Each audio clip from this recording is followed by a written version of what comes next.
Okay, I am going to be talking about a few topics in the gastrointestinal system today. The first one being appendicitis. Appendicitis affects approximately 7 to 12% of the world's population and is an inflammation and infection of the variform appendix. The most common cause is obstruction of the lumen by accumulated feces, foreign bodies, tumor of the cecum or appendix, or intramural thickening caused by excessive growth of the lymphoid tissue.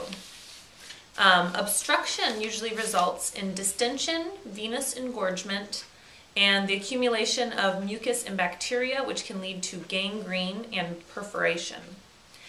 The symptoms of appendicitis can usually vary from person to person, but normally begin with periumbilical pain in the lower right quadrant of the abdomen, followed by anorexia, nausea, and vomiting. After the appendix ruptures, there's usually a decrease in pain because the pressure is relieved, but the pain soon comes back and peritonitis can develop in the abdominal area. As far as treatment goes, usually a CAT scan is performed and surgical removal of the appendix and administration of antimicrobial drugs are used. The second thing I'm going to talk about is peritonitis. Peritonitis is the inflammation of the peritoneum that results from chemical irritation or directly from bacterial invasion. There are two types of peritonitis, primary and secondary. The primary peritonitis occurs when a blood-borne organism enters the peritoneal cavity.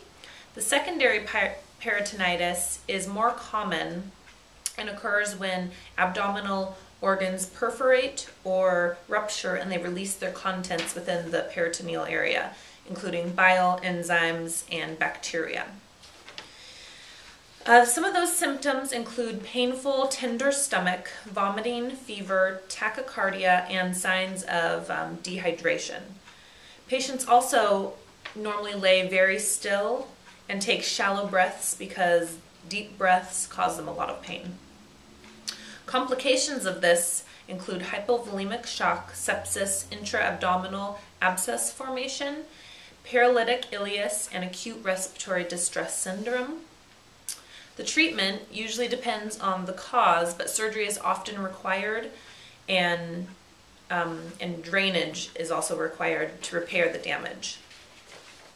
The next thing I'm talking about is gastroenteritis, which is the inflammation of the mucosa of the stomach and the small intestine. It is usually caused by viral or bacterial infection, and most of these cases are normally self-limiting, meaning they take care of themselves, but some people have to go to the hospital for it.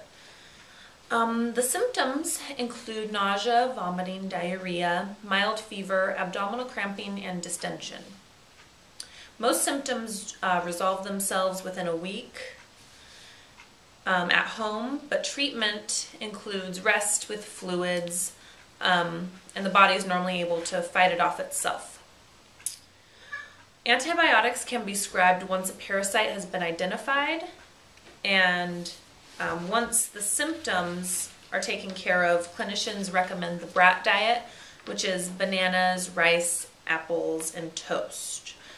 The only complication of this is normally dehydration, but that's why they encourage lots of fluids to get over it.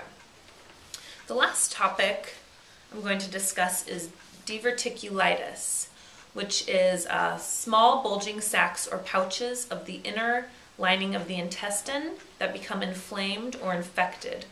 This mostly occurs in the large intestine with stasis of feces in pouches of the intestine. It can result in perforation into the peritoneum, and complications of this can be abscess, obstruction, or internal bleeding. The symptoms include abdominal pain over the infected area of the colon, commonly in the lower left quadrant with nausea and vomiting, and the treatment is antibiotics with a low-fiber diet for mild symptoms. Some patients can be managed at home with antibiotics and a clear liquid diet. If you are hospitalized for this, the patient is kept on nothing by mouth and bed rest. For recurring diverticulitis, surgery may be recommended to remove the diseased part of the colon. That's it. Thank you.